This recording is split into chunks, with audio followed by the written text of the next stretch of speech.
ত্রিপুরা রাজ্যে যে একটি ডম্বুর বাঁধ রয়েছে, এটা আপনারা সকলেই জানেন, যেটা থেকে গোমতী নদীর উৎপত্তি হয়েছিল।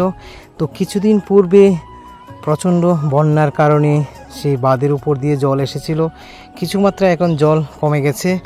আর সেই যে তীর্থমুখ মেলার প্রাঙ্গণ, যেখানে মেলা বসে, তো সেই মেলা প্রাঙ্গণেও জল কিছুটা অংশ কমে গেছে। কিন্তু জেলেরা যেভাবে মাছ ধরছে, দেখো মেলার মাঠ যেন জেলেদের মাঠ রূপে পরিণত হয়ে গেছে।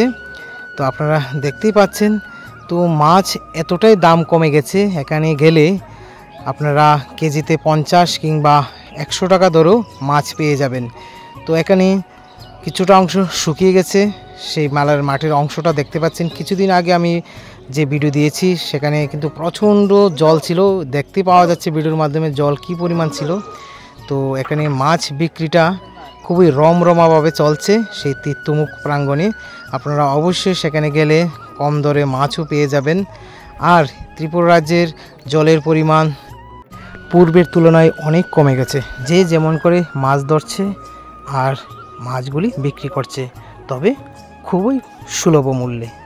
আর এই বর্তমান সময়ে ত্রিপুরা রাজ্যে বিভিন্ন স্থানে মাছের দামও কমে গেছে এবং সুলভ মূল্যে পাওয়া যাচ্ছে।